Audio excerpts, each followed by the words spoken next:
અમરેલી જિલ્લામાં મોટાભાગના ખેડૂતોએ કપાસ, મગફળી, સોયાબીનનું વાવેતર કર્યું છે અને મોટા પ્રમાણમાં ઉત્પાદન પણ મોટાભાગના ખેડૂતે લીધું છે।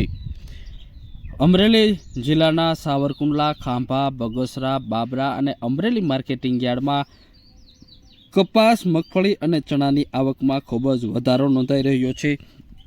સિંગ ઝીણીનો સાવરકુંડલા માર્કેટિંગ યાર્ડમાં 930 રૂપિયાથી 1231 રૂપિયા ભાવ નોંધાયો હતો।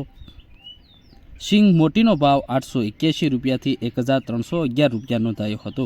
આજે 550 મણની આવક નોંધાઈ હતી। તલ સફેદનો ભાવ 2700 રૂપિયાથી 2800 રૂપિયા નોંધાયો હતો। 5 મણની આવક નોંધાઈ હતી। જીરુનો ભાવ 3200 રૂપિયાથી 4800 રૂપિયા નોંધાયો હતો। આજે 1100 મણની આવક નોંધાઈ હતી।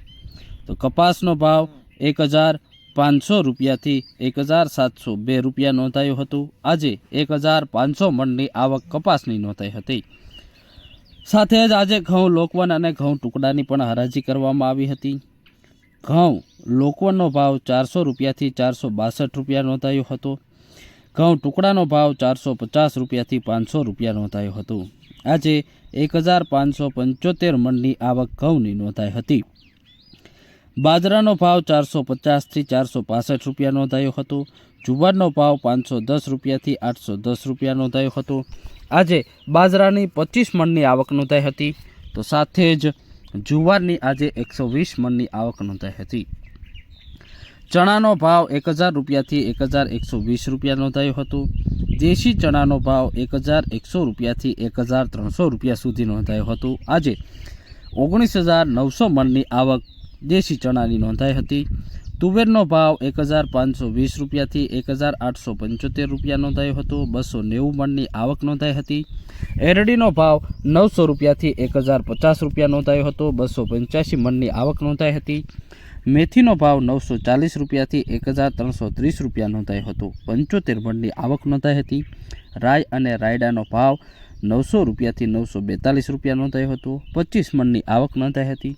ધાણાનો ભાવ 1240 રૂપિયાથી 2875 રૂપિયા નોંધાયો હતો। આજે 2460 મણની આવક સાવરકુંડલા માર્કેટિંગ યાર્ડમાં નોંધાઈ હતી।